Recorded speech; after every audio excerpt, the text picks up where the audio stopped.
everybody, I'm Sean Robinson. And I'm Carson Grubaugh. Welcome to Living the Line. We've got a special guest today, the author of the fantastic Memories from Limón, and Edo Brenes. Thank you for joining us today. No, thank you for having me. How are you? I'm doing Yeah, well. Where we're are you great. right now? I see your beautiful bookshelf behind you, but I don't see your window. So tell us where you are. I'm in San Jose, Costa Rica. So in the Caribbean, in the tropics. Sounds nice. Yeah. How long have you lived there? No, all my life I was born here. I lived abroad a few times, maybe for a year or two, but mainly I'm based here. I've been here since the pandemic started because my wife and I we were living in the UK, and we decided to come back because we thought it was better to be locked in here than there, because you have family and you know how everything works here is better. So we came back. Right. And I imagine that being outside or being quote unquote locked in on an area where you can go outside at any time is probably much nicer. Yes, of course. And here, like for the pandemic, we could go outside at any time we wanted. So it's just we couldn't use the car, that's it, but we could go outside and walk and whatever. So it was nice. And Carson, you brought my attention to Memories from Limón. I hadn't read it before. How did you come across the book, Carson? I just have become a fan of Nobrow Press, the press that published it.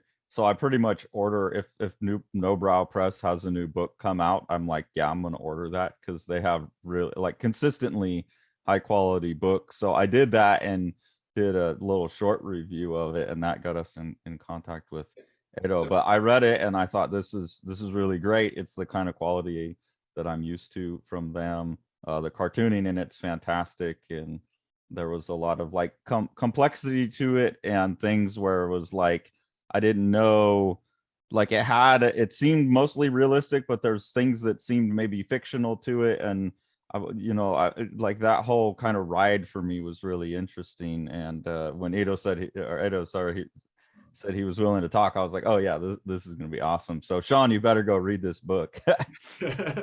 Yeah. So the thing that one of the first things that I was really intrigued by your book, and it was the way that you use, as comic readers, I think people have gotten used to the idea of comics as a vehicle for memoir, and you sort of take that and spin it on its head, where the narrator in the book is telling us about the lives of his family and is researching his family and has this collection of photographs that he's picked up from various relatives and makes a concerted effort to dig into this, dig into the family.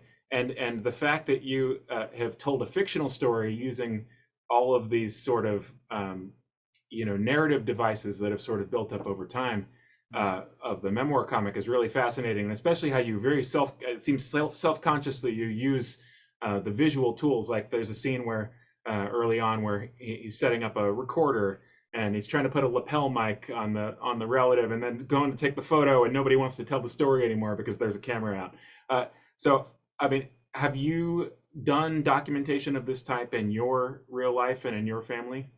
Kind of. So it started maybe about, I don't know, 10 years ago. My grandparents, they are from, well, my parents as well, they are from Limón, which is the Caribbean coast of Costa Rica, as you can see in the book.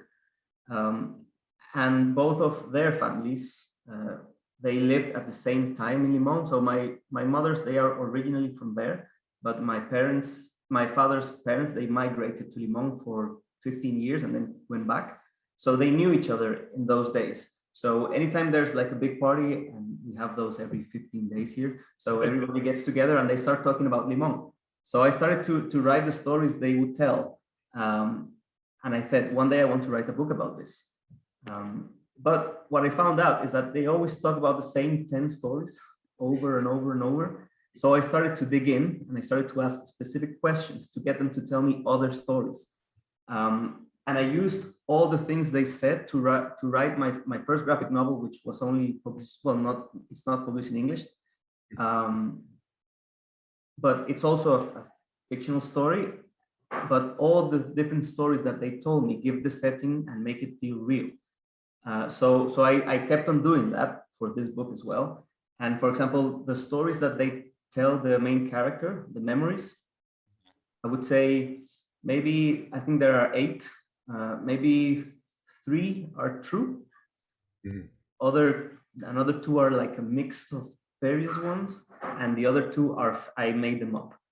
And then the whole story is about the character coming and asking all these questions and finding out what actually happened, but that is completely fake. So that whole flashback storyline is completely fake.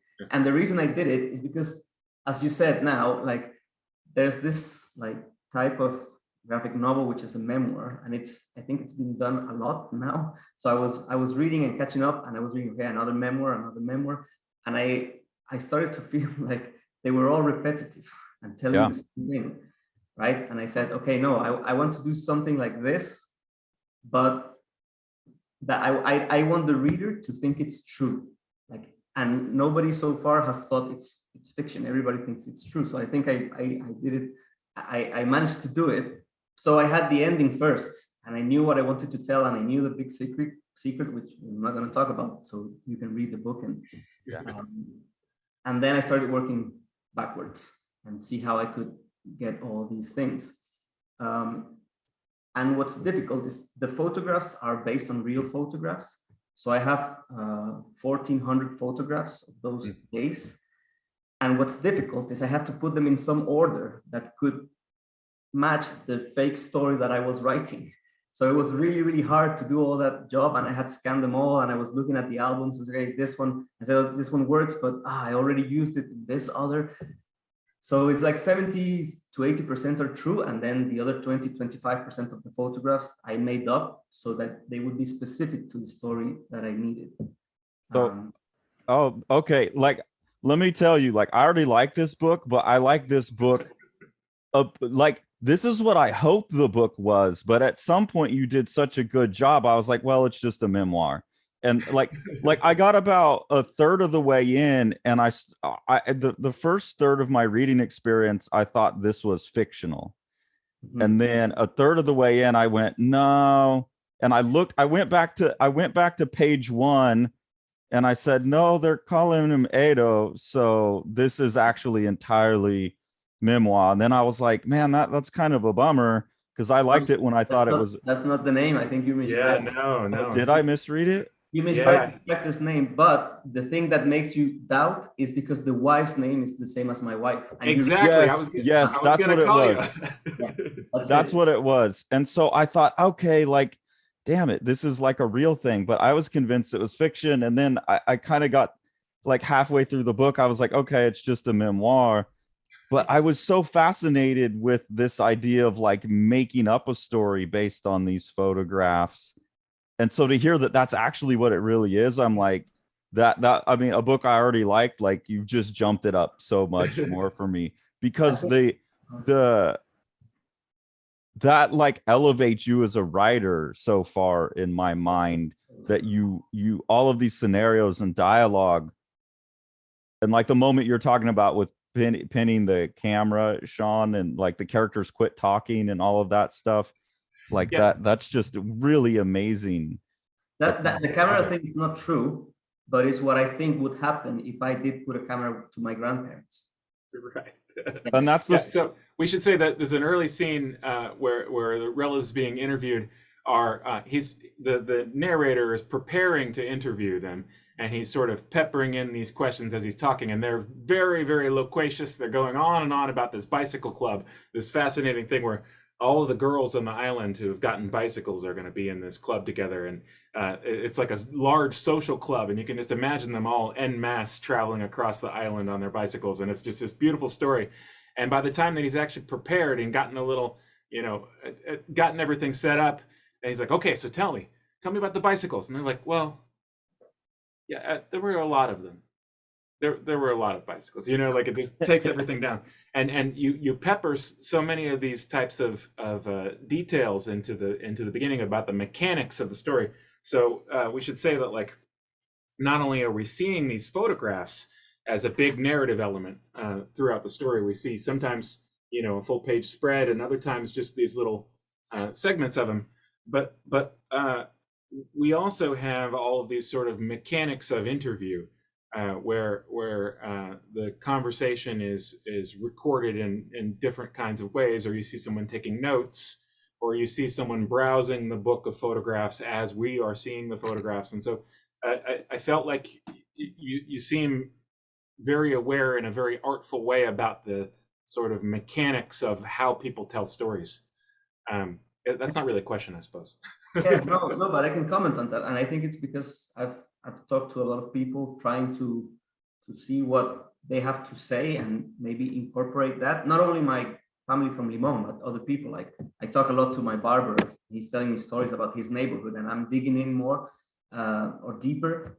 Not because I'm going to write about a barber, but there might be something there. So I think because of me talking to these people, I'm paying attention on how they talk and what they say is what makes me grab those details of how people talk, which is for my first graphic novel. I see it and I don't have those details, and I said, oh, I've learned from A to B to write different, and then maybe I've learned something more after doing this project. But yes, I like to talk to people that I know, because it's very hard for me to talk to people I don't know. So I won't talk to anybody on the street. I'm kind of shy that way, but if I know them and there's an in, I can ask questions and talk about all these things. We use a phrase, I think Sean was the first one to use it, but well observed. We use that a lot on the channel. And that's what is in so much of this book, especially knowing now that most of it's fictional, is like such well observed human behavior. And that's what language pushed it over into this believable, like you had a recorder. And yeah, it's amazing. Yeah. Visually, I mean, really, it's stunning to me that you refined your line work down to this comparatively simple style, but the body language is always so communicative. Like when the older uncle is talking about how thin somebody is, and he like puts his shoulders in, or somebody's gesticulating, they put their arms all the way out. You've got all these just very, very rich visual details. Are you drawing in your head when you see other people? Are you studying their body language, and is that like a conscious part of your practice? Maybe unconsciously, but what does happen, and this is because I work, my wife is in front of me all the time, so we have 2 desks in the office, and she's in front, and she's always looking at me like, what are you doing? Because I'm drawing, and I'm like, and I'm drawing, and I have the pose I'm drawing. So it's like it comes, and I don't feel it, but then suddenly I'm like, I know I'm moving my arm, and then if I can't get it, I take a picture to see how it looks like, and so I draw it. But I'm always feeling what they are feeling, and it's very weird because this one has a lot of characters, and I say, if I wasn't so shy, I might be a good actor because I'm expressing the emotions. But to me, it happens the same. If you put a camera on me, I just become this default person, and I cannot act or anything. But if I'm drawing, I'm feeling, and I'm standing up, and I'm doing the emotions, and I'm crying, and so I think that comes through into the drawing. But it's more an act of me becoming the character at that point. But it's something that I have, studied for myself, because it wasn't happening since the beginning. So I had to eventually get into the character, and then I found out because someone else mentioned when I showed them the first pages, like, oh, I can see that the characters are really the characters and they are feeling stuff. And that's when I started to notice. So I started to do it more on purpose now. Like, yeah, okay, now I'm acting and I'm this character. Maybe that's how it happened. Yeah. What's your background in art? Because you do a lot of illustration as well. So I'm always curious to hear that part of someone's journey. Yeah, no, I started, well, I did 2 years of computer engineering because I was very good at math in high school. And then I started to fail and I never failed anything. And I said, why am I failing? And it was because all my notebooks were full of drawings. So I was like, okay, I'm not paying attention, I'm drawing. So I changed majors and I studied animation after that. So it was like combining the two. And even though I like animation and I do some animation, I don't really like the process. It's too much work and too much people involved, and I like to be on my own. So I changed to illustration for a few years. And that's when I discovered I was missing something from animation, and it was the narrative part. And that's when I said, okay, comics. So it's because I'm always creating stories, and I used animation, but for 4 minutes of animation, it's 5 months, 6 months. Yeah. And to tell the same in a comic book, 20 pages, it's less than 6 months. It's 1 month, 2 months, so it's faster.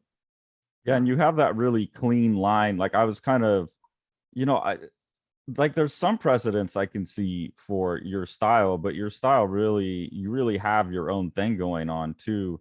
And it makes sense to me hearing you're coming out of animation that would have influenced your approach to line and color and how you work. Maybe. Yeah, I think so. Yeah, I've got a mixture of different artists. I think it took me a long time to find this style because I don't feel confident drawing that much. And you can see that as a whole, it looks really good, but if you take some drawings apart, they're not the best. But it's the medium I find that I can tell my stories through. So if like you come and you say, oh, I wrote this great story, would you illustrate it for me? Because maybe you like my art and you love it. I would say no, because I would feel very uncomfortable and not confident that I could do it because it's yours and not mine. Because this one is me judging myself, which is fine. I don't judge myself that harshly, so it's okay. But I'm always afraid that someone else judges me and says, oh, this character, it's not exactly the same in this drawing as in this drawing. And like, and I don't want to deal with that. So yeah. You've got so many different narrative strategies. I was just shocked to think that this was a debut. I'm glad to hear that this is your second book. I feel a little better, but I was just shocked to hear that. There you are. We lost you for a second. The narrative strategies that you use in terms of just as a for instance, all of the characters who are going to be speaking with each other in the same scene have different approaches to the visual text, and so we can actually distinguish them not just from the way that their text, what they're saying, but also from their actual voice. You have a different distinct voice, and then your use of color is just really, really smart. I mean, how you can just flip through the book and know which period we're in, or sort of what we're talking to by the color schemes that you're using. So how did you arrive at those two strategies? First, this is my second novel, but if I look back, I've written a lot of short comics that maybe weren't published or maybe I didn't finish, where I was studying like different things. So I even wrote like a feature-length animation script of another story, and it's just there. And I wrote a few scripts based on books. So it's like I was studying like writing too. So maybe that's where this comes from. And then I was studying, I was looking at the films of this filmmaker from Hong Kong, Wong Kar-wai. And he uses a lot of details and pannings, and you hear the characters talking, and then you see them. And I said, okay, I want to do something like this, and I think it would be good because then I can put a lot of photographs, and you're just listening to the people talking and then come back to them. And I had to find a way to make that possible, because if you read the script just like in a Word document and it's all Times New Roman, I think you can still understand everything. You won't know exactly who's saying what, but it's very clean and it's very straightforward. And I work a lot on that. So when you add the different font, it's easier to know who's talking. But if you take it out, you read it and you know what's going on, even though like there's two or three characters talking. So I was very aware of making sure that if you read it without the drawings, without the font, you would still understand it. So that was a lot of work. And then when you pass it to the drawings, that's it. And then color is, I don't know, if you go on my Instagram and go back 2-3 years, it's all black and white because I'm not very comfortable with color. But I knew I had to, understand some color. So I took some courses and I read and I started to look at things. And then I discovered that it was easy for me, not easy, but easier, like just black and white, and then just use a splash of red. So I would do illustrations with splash of red and then with blue. And then I would mix two colors. And then I would find a way to convey like what I wanted to say with just 3 colors. And so this is what started the project. I just did not black and white, but the line has like a little purplish hue, but then it's just 3 colors because originally I was going to do it all in exactly the same palette. And then, okay, it's not going to work because you need to distinguish one from the other, and the photographs as well. So I added skin color, which is another set of colors, to differentiate from the photographs and the real life. And then I desaturated and kind of changed the hues of the photographs. So now you can distinguish between the two. And I had to do the flashbacks, which I left, that color I left until the very end because I didn't know how it was going to work. So I actually used like sepia tones and black and white because that's the default, flashback color, but it wasn't working. And I said, no, I need to make this more tropical because this is the real thing, like the tropical life. And so I did like a study and I used like the color wheel. So I got the 6 colors. So on one side you have like red, purple, and blue, which is one part. And the other half, I used the other colors consciously, green, orange, and yellow, to tell the other story. So it's like I divided it in half. And luckily the first 3 colors were next to each other. So it was easier to divide. But yeah, I did a lot of tests for the flashback colors and none of them was good until I came to these colors. But it's been a long process. I still don't feel very comfortable with color.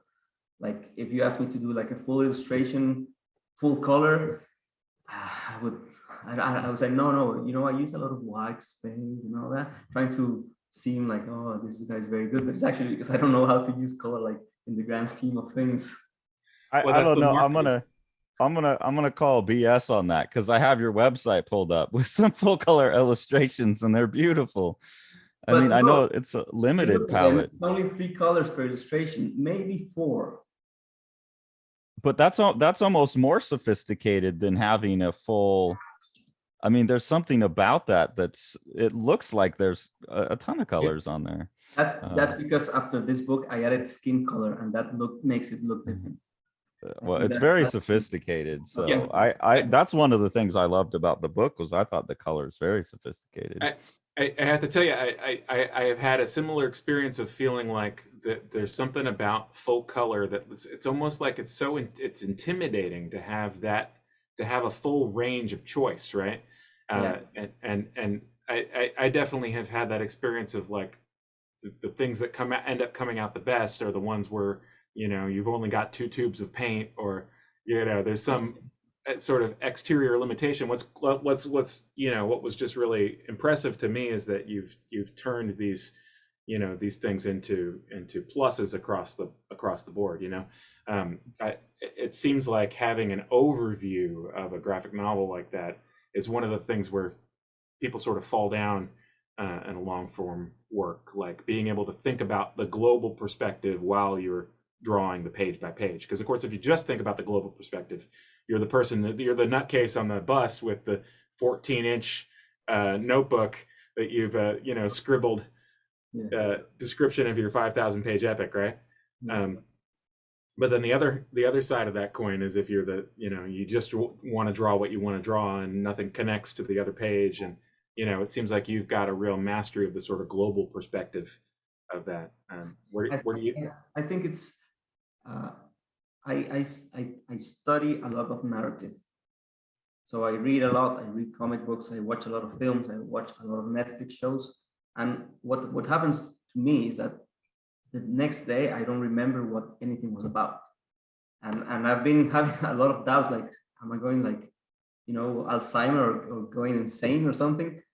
But I come up with a lot of stories and I never forget those or just snippets of stories.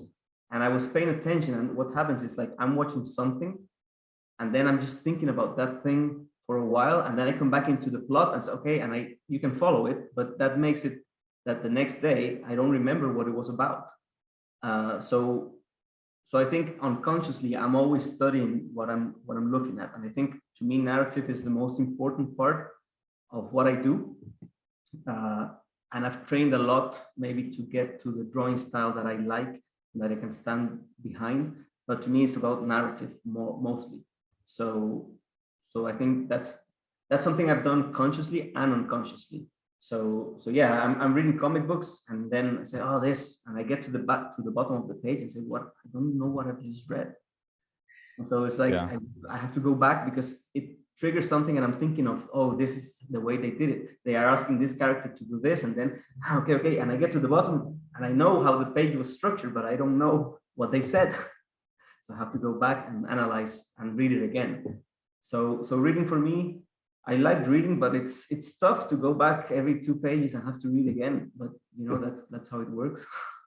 So what are some of the tricks that you've picked up on that keep the reader from going off like that?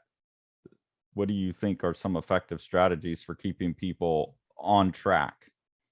I think it's I revise the pages a lot when they are sketches, because as an author, I mean you have something in your mind and you write it and you plot it down and that's it. But because I'm always losing attention of things very quickly, when I sketch 20 pages and I come back, I don't remember what I did. So I'm reading it as a new reader every time, and then okay, this I don't understand this, so I have to change it, and then I come back until it flows like I can understand it in the first read. Which I don't know if you have it, because I know you both teach, but I used to teach, and that's when I had to learn how to see the projects every week as if I hadn't seen them before. And I think that process, I taught for 7 years, and I think that process made me like this as well. When I'm looking at my stuff, even though I know what it's about, I know how to not know what it's about. So it goes through a lot of changes before I start drawing for real. And it's because I'm a bad reader, so I can understand it, so that's good. If I was like a good reader, probably those would be like the first drafts, and then not like the 10th or 11th, which would be difficult, I think. I'm a terrible reader too, so I know exactly what you're talking about, because I'll be reading and then I'll be like, yeah, I know I've been reading the words, but exactly the same thing. It set me off on some track. So I really empathize with that. Yeah, it's an interesting problem. Yeah, my brother is a I don't think we've ever talked about my brother on the channel, but he's a writer, and he works in film, and he wants to be a director, and he's working on a feature and stuff. And he grew up with pretty bad dyslexia, I think it's safe to say. And so reading was very difficult for him, and I have no doubt that has made him a stronger sort of storyteller, because of the same types of things you're saying. His strategies.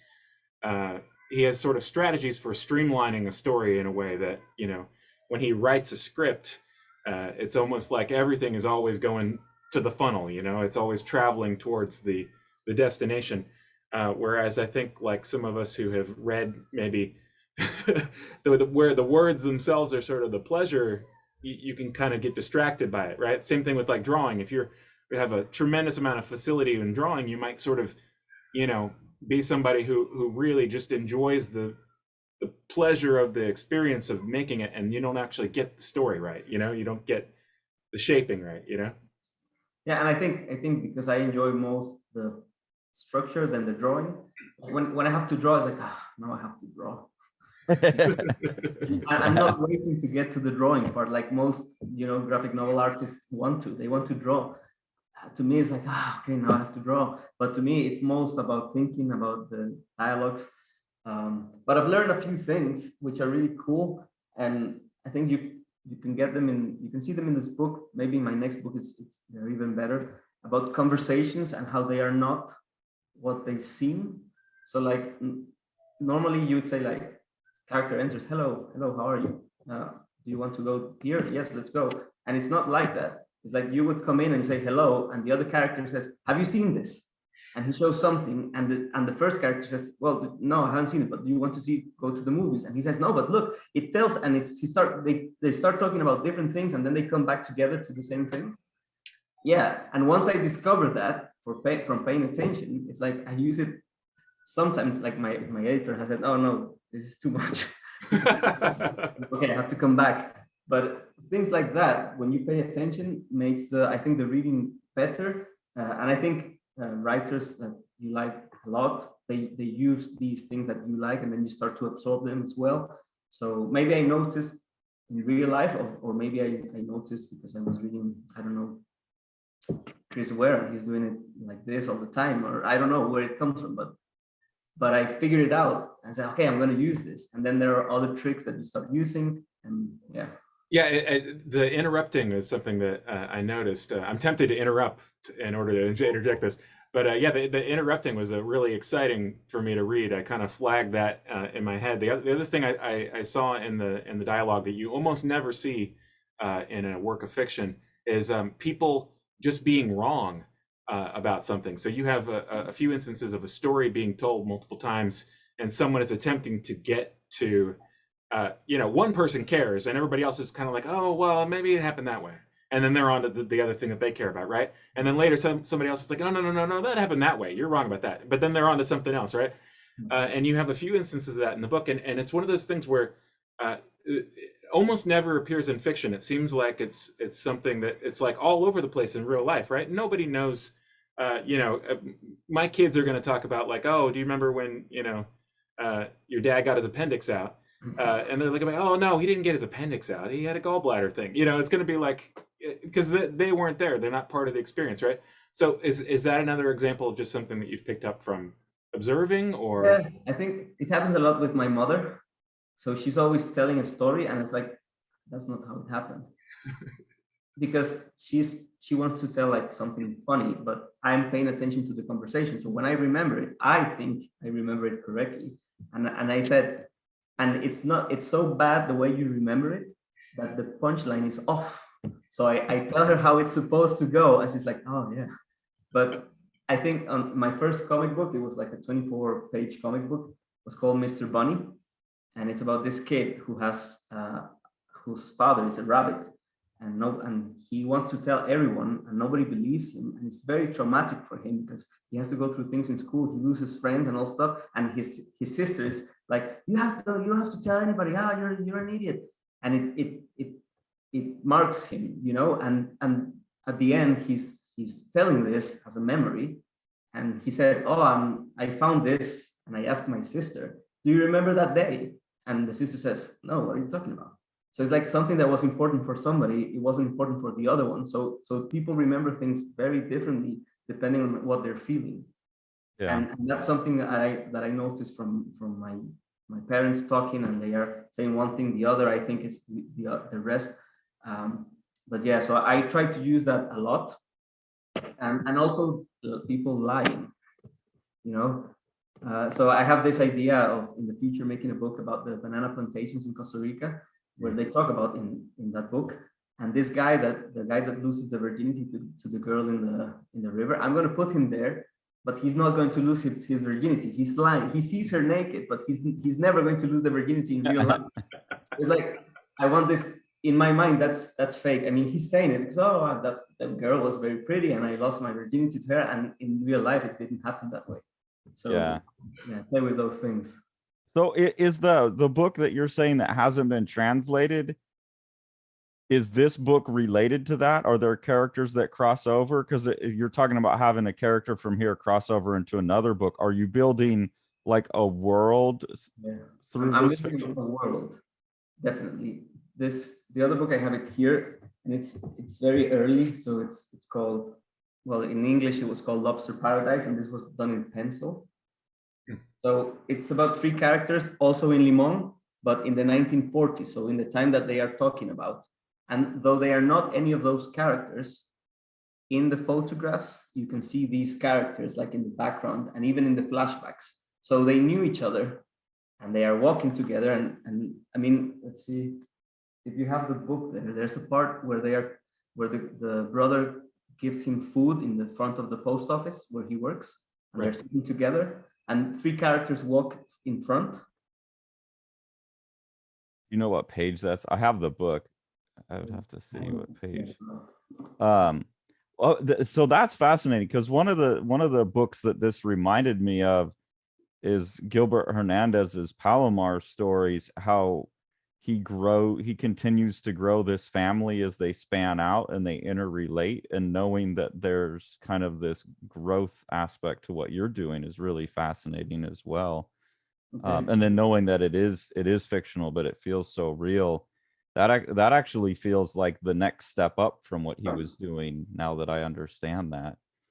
Yeah, that's cool. To be honest, I hadn't read, and I will tell you the story later, but I hadn't read the Hernandez until last year. Oh. So, and I love it. But well, the page in Memories from Limón is 163, the top panel. they are talking, three guys walking in front. Oh, yeah, right here. So Okay. it's these three guys walking at the same scene. Oh, that's such a subtle little thing. Yeah, so I think that's page 160. Sorry, that's 161. My apologies. I have it on the camera. Oh, there it is. Yeah, the top panel, those three characters are these same three characters. That's fantastic. And That's they're walking. awesome. So I'm trying to do that, and I'm trying to connect. So in my next book, my next book is not connected to this one, but for the following one, they both connect at some point. So the characters cross each other. So I'm trying to do that. It's not going to be like a big Avengers thing. Well, maybe it will be. But it's just like a world. And when I read the Palomar stories, I was like, okay, this is really cool. The only difference is that the Palomar is like stories that continue and it's the same over and over. These are like separate stories where you meet characters from other stories like coming together, or just crossing each other because they are at the same time or at the same moment just walking there. Yeah, it's like you've contained yourself to like, this is the time within which this all happens. Yes. It sounds like, whereas the Palomar stories, just this family just keeps kind of evolving forwards and backwards through time. That's fascinating. That's a fascinating, like, and that other one's not been translated yet? This one, no. I mean, I wrote it in English because I write in English. Because I learned to read and write in English because my mom had a scholarship to study in Manchester, UK. So that's where I learned to read and write. So English, even though my accent is not very, it's a mixture of Latin with British with American. It used to be proper English. Like I talk with a Mancunian accent because that's how I learned it, and then I just lost it. But it's like a mother tongue to me. So I write in English. So I mean, I could send it to you if you want to read it. It's everywhere, but it's just a PDF. There's a bit of scenes, I think, which have like intercourse in them, so you can see it. And I think that's the problem maybe for an English audience, that if they do it, then they have to put like the parental guidance things, and they don't want to do it that much. Or I haven't found the right publishing house. Because that one is in French and Italian and Spanish, and so they don't care. For them, it's like, oh, just another Monday. Yeah, but I mean, that's really too bad, especially because it is like have these tenuous connections between them. Like as a reader now, I'm like, oh man, you know, like there's this whole world building. I want to have access to all of it. Yeah, that's fascinating. I wanted to ask you about one of the central conflicts or one of the central relationships in the book. So I think it's safe to say that a lot of the developing story focuses on Rosario and the new girl in town, and the two brothers.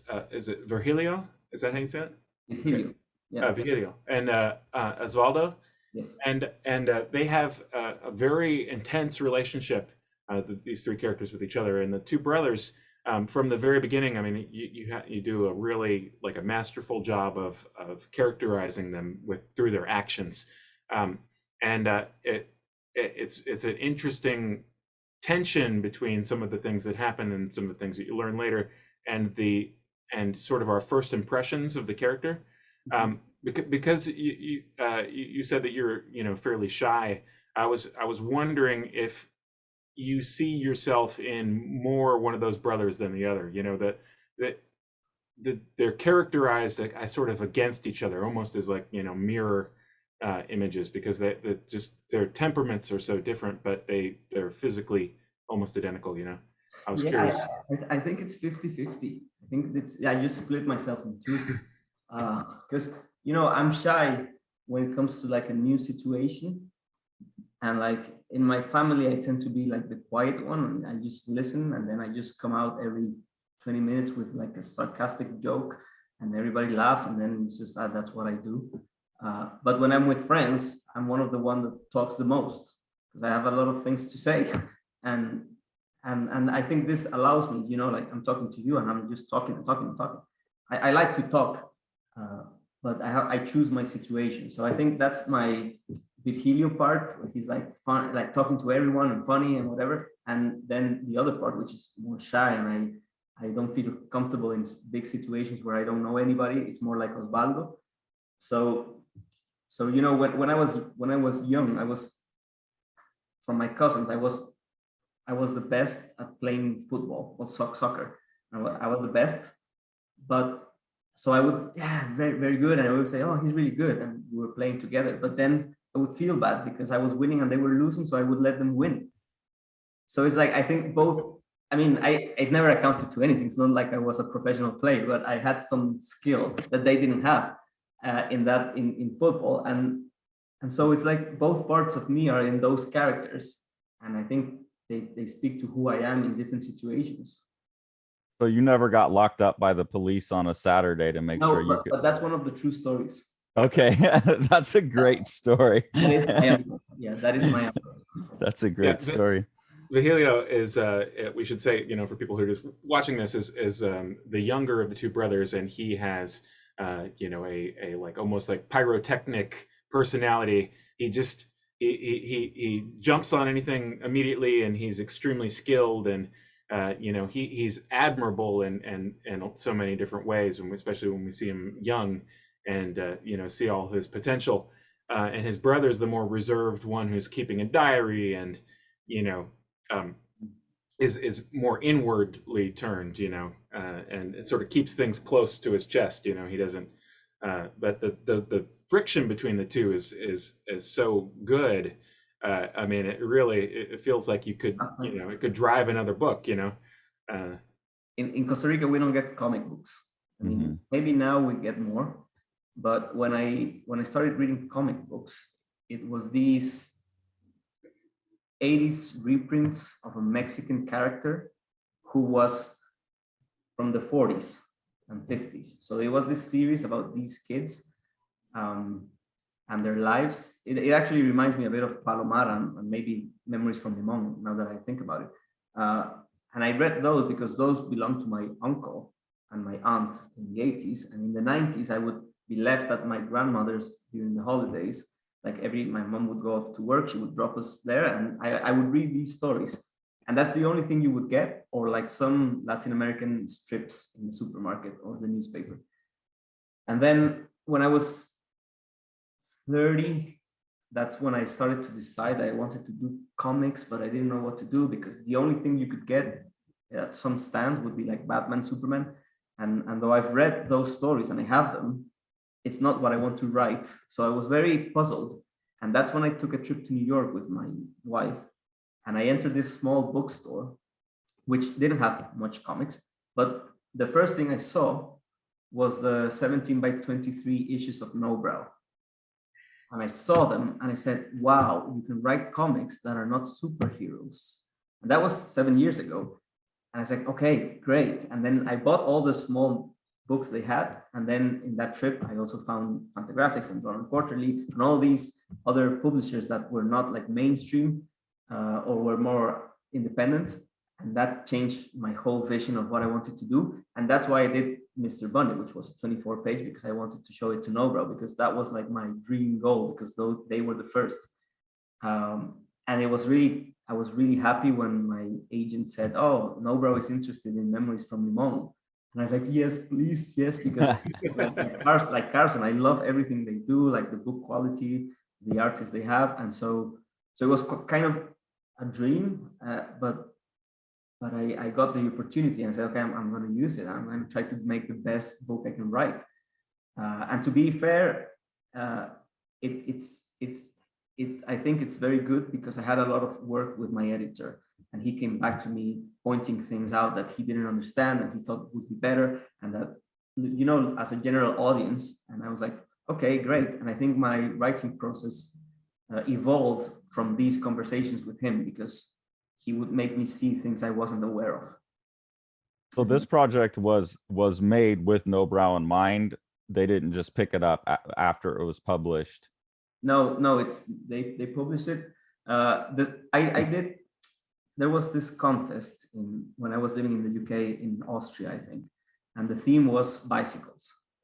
So I said, I'm going to write something for that. So I did the first chapter, the bicycle stories. It was a shorter version, and I sent it to them. I had just published my first book, so I was very feeling confident, and I sent it to them, and I wasn't even selected for the competition. So I felt really bummed out. I was like, no, maybe I'm not that good. And I looked at the story and I said, no, maybe the story's not good. A few months later, my wife came and she said, there's this other contest you should enter as well. Here in the UK is the Observer Short Story Prize. And I was like, no, I don't know. I don't feel confident. And I started to think about things that I wanted to do, and nothing worked. And the day before, I undigged Bicycle Stories and I read it. And I said, I hate how that contest undermined my confidence, because a few months later, I really like this story. It's really funny.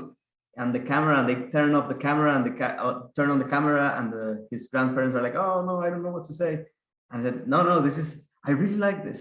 And I sent it to them, to the contest. And I was so excited that I did chapter 2, the one about the football, just as a spin-off story. And it won in the UK the prize. So I was like, what? I mean, it showed me that competitions are totally random. It just depends on who's the jury and all that, and the moment, and who participated. Maybe nobody was that good at that moment, but in Austria, everybody was great. So I said, okay, I got like a bit of my confidence back, and I think my agent used that prize, which was very important in the UK. I didn't know until I won that it was this important. It was just a competition. And I think he used it as leverage to ask Nobrow, saying, okay, he just won this prize and he has already published and all that. And it caught their attention, and then we started to work on the story together. So it was just 2 chapters that they had, and like my idea of what I wanted to do. So it's not, I didn't pitch the whole script, which is, I think, the only time I've ever just pitched like a few chapters. Well, you're a quick study to have gone from like finding some Nobrow books in New York and some fanographics, and then 7 years later, you've got a 270 page, like, fantastic piece of work by the company. It's amazing. I think it's all chance. I think when the chance was there, I grabbed it. I could have easily not sent anything to that competition. Or I could not have done chapter 2 when I did it. And when they got it, there were already 2 chapters that made them say, okay, yes, this is going somewhere. And I think I just grabbed it by the horns, as you say. Well, but you had the vision and the talent to be able to grab it. And I mean, that's what I'm saying is, like, you had this idea of comics that you only got exposed to 7 years ago, and you've like mastered it within that time. Is really impressive. And some really sophisticated, like, things in comics that, like, one thing I wanted to ask about that I think is sophisticated in comics is your use of like empty space. That seems like a very different strategy too, that like if someone's just coming out with their first or second book, you don't normally see the confidence to do that. So I'm curious about that strategy and where that developed. Okay, I think maybe 7 years of reading comics, which I didn't actually start reading comics for real until 3 years ago, when I went to the UK and I got more and more and more and more. And now I order, I don't know, 20 books every 4 months, and my wife is saying like, we're gonna be broke. Yeah. Ship them in from the States. Yeah. Yeah, exactly. But I think it's more the cinematic, the film side of it than the comic side of it that I've not mastered, but I've paid attention to a lot of that and put them, and that's the way I found in comics how to do it. Because the first draft of maybe the first 5 chapters of the book were just 4x4. Everything was 4x4. And then I said, this reads very weird. I need the pause that you get from a movie when somebody says something and then you have to think about it, and they give you a few minutes where the character is walking from some place to another. I said, I need to do this because I'm not liking how this is structured. So I said, okay, maybe 3x3 is slower. Okay, yeah, it's slower, but then it wasn't slow enough. So maybe just, and then by chance, I just put 2x2 in the middle of a page. And I was like, this is what I want. This is how it reads, because it's just 4 panels instead of 16. and you're just focusing on those 4. And then I just started to use 4 here, and then just leave the space open when I need it so that you reflect on what you have just read. And I think that's how it came about, me trying to put time into a book. Yeah. And you'll leave like an entire page blank too, you know, like you have panels kind of scattered down, and then a whole page will be blank, and then there will just be a character in the bottom corner. And it's really kind of refreshing. I don't think I see that very much, but it really breathes because of it. This is a very effective page in terms of the pacing. And, you know, you talked about the panel size, and all of a sudden we have this very, you know, heavy conversation with very small panels, and you know, it ends with "don't wait forever," and then it shows them on the bench, and a man passes by on a bicycle, and a woman passes by with their child, and then there's a bird alone with them. You know, that was one of the ones that I flagged. Like, that's the stuff right there. You know, but that's movies. You know, right. That's tiny, just people walking, and then that's the way I figured out it could work. Then I studied the way that, you know, Chris Ware does it. And then I've seen like Neil Gaiman do it in different ways. But at the time, I was just thinking, how can I get the movies I like into panels? And I think that's where it comes from. Yeah. And then when I think this is the first one that is the bottom corner that Carson was saying, that, you know, you have this page just walking, and then you have this panel down here. Yeah. Just alone. That was the first time I tried it. And then I went back and read the 20 pages leading to this one. And I was like, oh yes. Yeah. I was actually worried because I didn't know what my editor was going to say, because it was like, how are you going to have a page with just one panel at the bottom? But he didn't even mention it. I think he just saw it, read it, saw that it worked, and then he didn't say anything about it. So I just continued doing it during the whole book. And now it's part of everything I do is like this.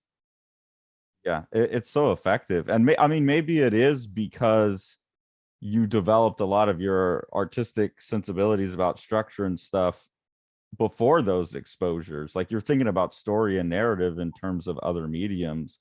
And so you're talking about, oh, I was trying to get this thing that they do in movies. And so you're coming to solutions that are unique. That sounds like it's been to your benefit. Yeah, I think so. I've heard people say about like the timing of the book, and I was like, okay, I did it. Of course, when you do it for the first time, you're not sure if it's going to work. But now I just did it so that it worked, and a few people said, oh, that's your writing style. And it's like, okay, I hadn't thought it about like that. I just want to pause, and now it's like, okay, now I'm going to use it in my favor. Now that I know it's something that not everybody does, I'm going to use it in my favor. And so I've tried to do it, you know, with the new projects I'm making and all that. But yeah, thank you for liking it and for noticing it. It's oh yeah, absolutely notice it. Cool. Yeah. So when did Memoirs of Limón come out? September last year. Okay. Well, in the US, it came out in February this year. In February, okay. Yeah, so I mean, I would definitely highly recommend the book to anybody who you know, might be watching the interview. You know, just fantastic work of fiction, and some very, very inventive use of you know, storytelling. You know, I want to say that it's unorthodox, but really that doesn't really quite describe it, because it's the unorthodox bits are closer to real life than fiction, right? Yes. Which is very fun. Well, it's the fact that it feels so orthodox that threw me for a loop, I think. And I did spend a lot of my reading experience like going, oh, I wish this wasn't just a straight memoir, but like something about it. Oh, and that's something else I wanted to ask about, the photographs, because I had at some point in my life thought I really like drawing from photos, and I thought it would be great to find a like go to a flea market and just find some bucket of photos and try and construct a story out of it. That would be an ideal project for me. And while I was reading this, I was like, someone did it. This is amazing. And then I was like, no, it's just his family photos, so he knows the story. But then At the beginning, you said you did have real photos, but you had to make up a bunch of them as well. That's correct? Yeah, I had to, because the first pass of the whole book was only with real photographs. Mm. And then some parts you got lost because it didn't make sense, because there are very, I mean, you can see things that don't have to do with the story in a few photos, but then you need to come back to the story at some point.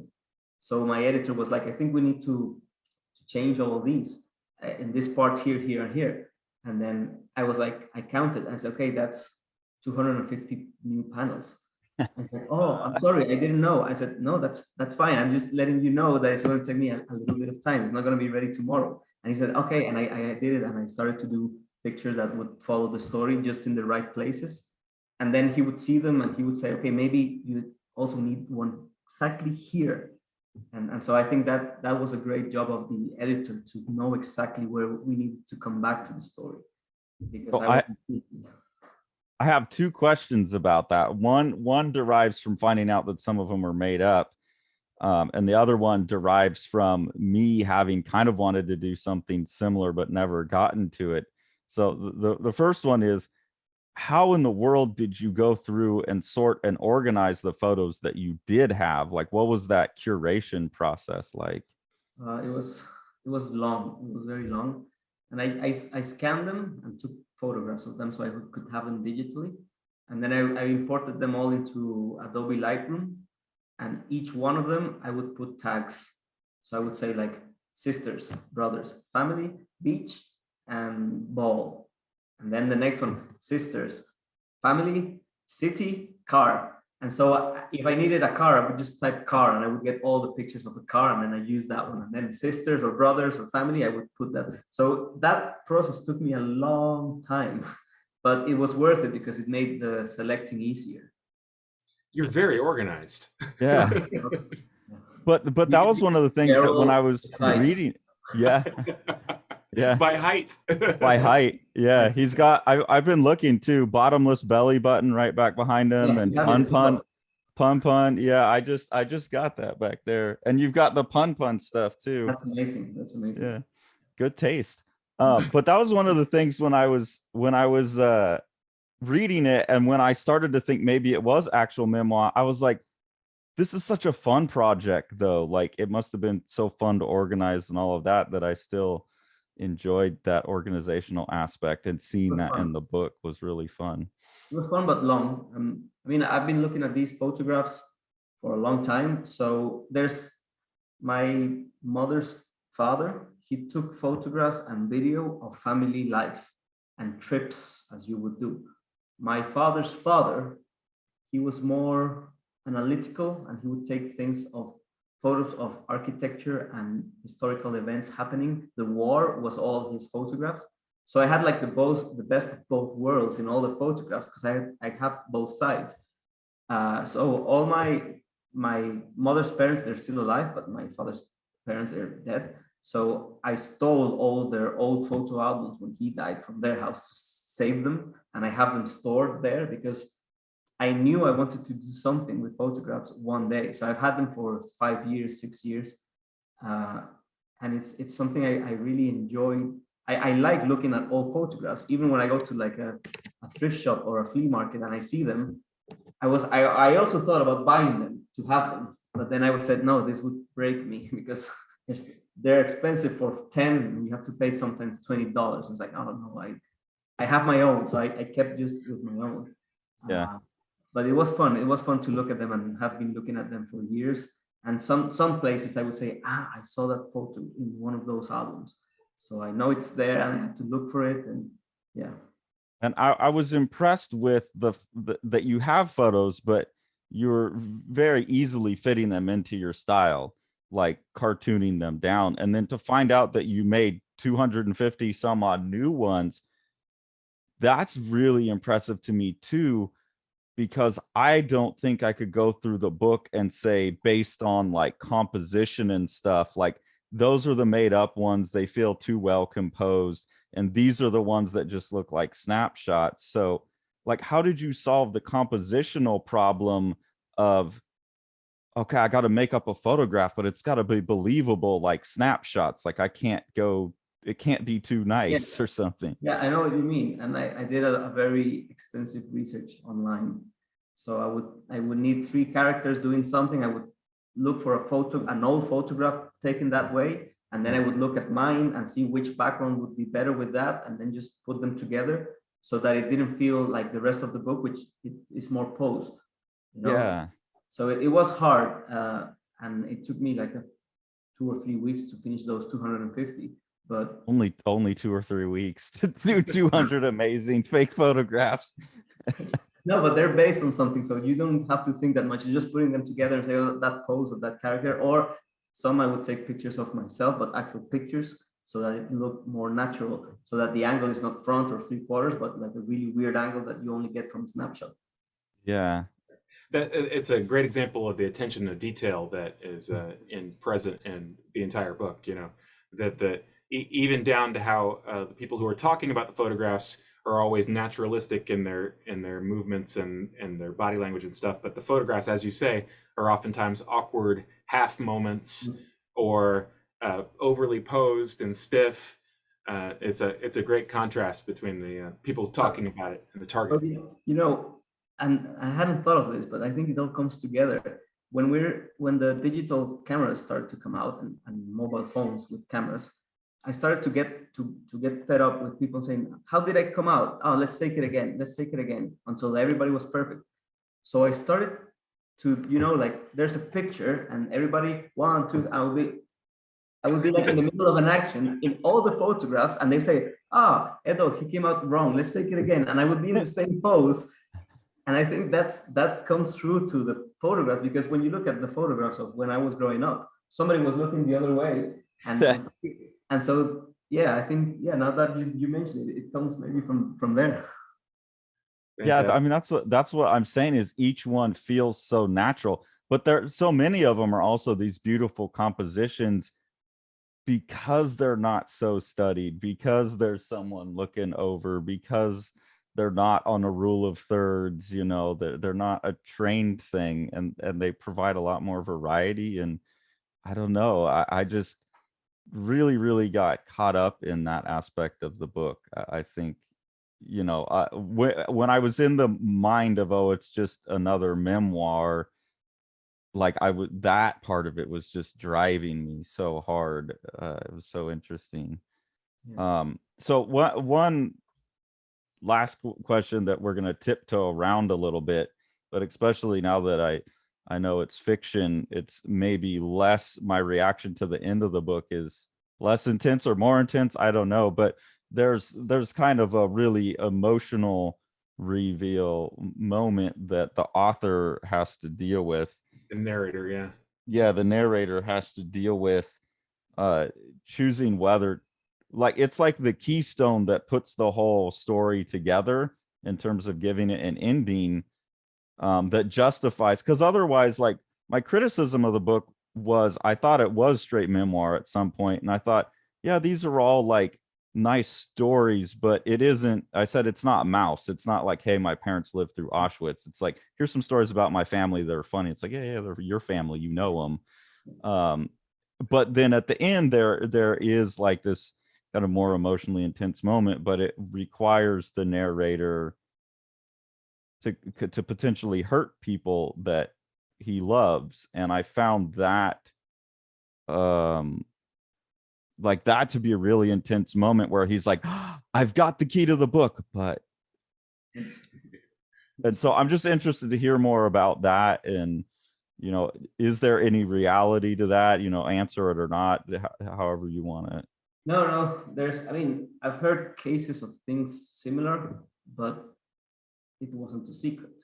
Like, that thing happened. Oh, okay, this is this. Okay, but not necessarily a secret. But then I think, like, what if it was a secret, and what if they find out? And so I had different scenarios, but to me the important thing is to try and make you cry. I mean, maybe you're not sensible to cry, but if my wife cries, then it's perfect. So she cried, and I said, okay, I got it. because I like those endings. I'm very yeah. You watch Friends and you laugh, oh yeah, but then you get to the final episode where they're leaving the apartment, and you're like, oh no, I'm never gonna see them again. And I don't cry, but I feel like I'm very sensible to those things, and so I want people to feel the same, because I think it gives you like some kind of humanity, and to reflect on things, which also comes from, I don't know if the first or second Chris Nolan film. It was called Following, and it's about this. Yeah, Yeah, the that's an guy. intense movie. Yeah, but the guys come in to apartments just to ruffle some feathers, and they leave. They don't steal anything. Yeah. And one of the new one asks the other one, "Why do you do this?" And he says, "Because I want to show them what they had and what they lost." And I was like, yes, that's my philosophy of being a writer. I want to show you what you could have, but you don't have anymore. And so I try to make this with the sense of impending doom, and that it's your fault. And what are you going to do? You have the story, but are you going to publish it or not? Because it's going to hurt people. And that like dilemma of having two things struggle, I like that, especially for my endings. I always have something like that, okay, it's my fault, but I couldn't avoid it, or could I? But I wanted this, but how I got it, and all these things is what I really like to talk about in my main characters, towards the end. Yeah, and the more you buy into the fact that it is an actual memoir, the more that you're like, God damn, he actually published it. Like that's where I was at, is like, okay, like damn, dude. Yeah, it's I don't know, like that really got to me, and took my skepticism about the book, thinking it was a memoir, and erased it. And then now knowing that it's not a memoir, now I'm just gonna like everybody, you gotta go buy, like, yeah, this is an amazing piece of work. So I'm glad we got to talk, because I didn't realize it's exactly what I hoped it was now, which is fiction.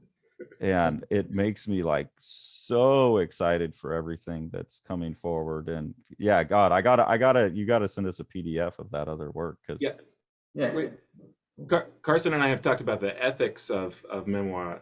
Sort of that this is kind of weird space where you're taking if you take someone else's story and are present. Oh, we lost Sean. I'll pick up on that, but me and Sean a lot have had the same complaints that you have, of like, I've read memoir before, and like it's getting a little tired. And if it's not Mouse, or even if it is Mouse, it's his dad's story. But Mouse is at least like, okay, that's like your dad survived the Holocaust, you can tell it. But there's these other artists that are like journaling, and like, Yes. here's my girlfriend, I drank coffee today. I can't come up with a story. Being a cartoonist is so hard. Yeah. And No, and what I found was, like, for example, if you're reading Mouse, yeah, and then you read Persepolis, okay, and then you read another, it's like, okay, maybe if I read Mouse and then I read Sandman and then I read Batman and then come back to another one, it would be like refreshing. But there was this time when I was starting to write this one that I found out that the last 10 graphic novels I read were memoirs. And it's the same. I got tired, the same as I get tired every time a movie finishes. And I liked it. And I said, based on the book by, I said, it's not an original script. Why don't people write original scripts? And so it's kind of that feeling. So I decided, well, I want to write a memoir, but a fake autobiography. so, Sean, you cut out while you were talking about the ethics of telling someone else's story.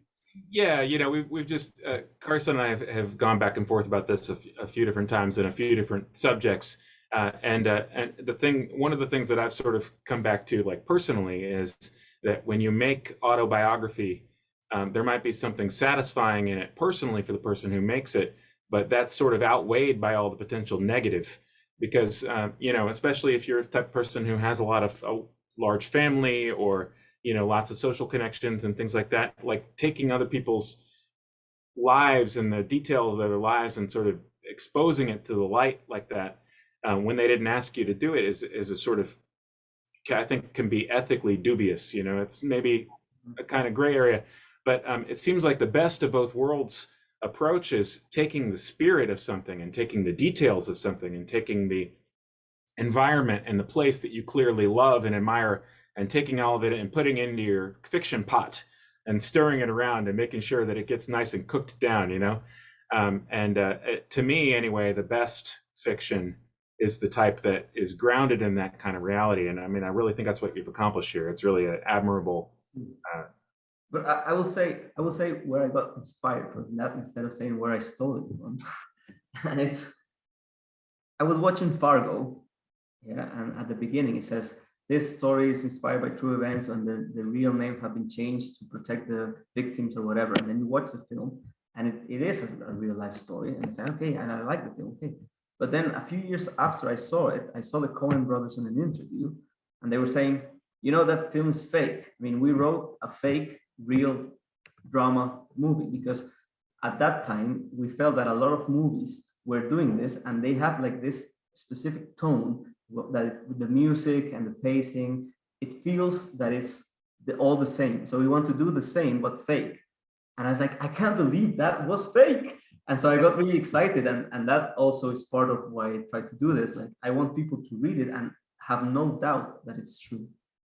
Yeah. And What worked? I wanted it to be fake so bad, but I was like, yeah, you throwing your wife's name. That's what I did. I went, like, is this? And I was like looking on the back and like, yeah, and I guess I looked over Ramiro and he leaves the British and his fiance Yas, and then I looked and it's like dedicated to Yas and you know my wife Yas. I was God damn it, it's a memoir. So yeah. Mission accomplished, man. I saw your review and I was like, oh, I have to tell him that it's not a memoir. And so I wrote, but I said, no, I'm not going to tell him straight away. I'm just going to say, hello, thank you for the review. I really liked it and all that. And then I think immediately you said, oh, do you want to be on our podcast? And I said, I think yes. And I'm not going to tell him yet. I'm going to wait until that day. That's fantastic. Because you reached out and I was like, I said I like the book, but I was like kind of critical of it for the memoir aspects. And I was like, he definitely watched the review. And because I had another one that I did, and I thought I said a lot of really nice things about the book. And I just said I wish that the book had been longer because I didn't get to know the characters enough to care. Like I said in short stories, this person does really good. A different book. Yeah, not your book, a different book. And I said their short stories are like really good. And this book like got this long, but it needed to be that long. But I said, otherwise, I really love it. And they sent me like a really nasty thing. But I think everybody's entitled to have a review of what, if you don't like it, that's also fine. I mean, you have to be, I don't know, aware that, well, maybe Carson hated it, but maybe Sean loved it. It's going to happen. It's just your review. But I was thinking, I'm sure he wants it to be fiction. Yeah. I'm not going to tell him yet because I was going to tell you, but because you said you want to be on the podcast, I was like, okay. No, it's perfect. I love it. And I hope like that's awesome because like I hope for you that was like, haha, I did it. Yeah, that's great. I love that you see. This is what's so good about your book too, though. Like you know how to hold back and then give it at the right moment. Yeah, exactly. By the way, if there's ever any wondering as to whether Carson and I talk about anything before we actually record, the answer is no. Nope. It always works out perfect like this, though. I mean, but I think that's what happens when you're like. I think we're different types of readers. Sean's he'll remember all the characters' names and stuff better than me, and I'm like the bigger picture. But I think that's what happens when you really care about what you're reading and you're careful and well observed, you know, paying attention as those things come together. So yeah, this has been amazing. This is like this is one of my favorites that I've had. Favorite conversation. Thank you so much for talking to us, Edo, and man, all the best of luck in the next book. I can't wait to see what you do. Thank you. I'm about to finish it. I don't know when it's going to be printed, but I'm about to finish. Oh, I can't wait to read it. Also through Nobrow? Yes. Yeah. Okay. Awesome. Fantastic. Yeah, it's a bit longer, and it's about a trip my wife and I took to Cuba and to Havana. So it's called Tourists in Havana, and so but is it us or is it not? That's fantastic. Yeah, I can't wait. Matt, you work fast too, like, because this just came out not that long ago. Yeah, I finished that one in March last year, and since then I've been working on the new one. And this is like, he's saying it's bigger. This is already a big book. So Yeah. you're prolific, sir, which is awesome because that means I get to look forward to a lot of books from you. Hopefully I get the publishers to do it. Yeah. Excellent. Well, yeah, pick up Memories from Limón. I'm asking you to right now. Yes, You feel yourself everybody. getting sleepy. And after you've done that, if you still have money left in your wallet, pick up a copy of Strange Death of Alex Raymond, out now from basically any bookstore that you want. And we are going to have another book, Living the Line, is going to have Plaza coming out very soon. It should be out in September from the great Japanese cartoonist Yokoyama Yuichi. So keep your eye on that, and more news and stuff like that very soon. Awesome. Thank you again, Thank Edo. you. Really, Oh, really thank appreciate you it. for having me. So much, Edo. Hopefully we'll get to talk to you again soon when you've got book number 2 or book number 3 ready. Okay. Yeah, let's hope so. Awesome. Excellent. We look forward Thanks to so it. much. Thanks, guys. You want to see all these books? Smash that subscribe button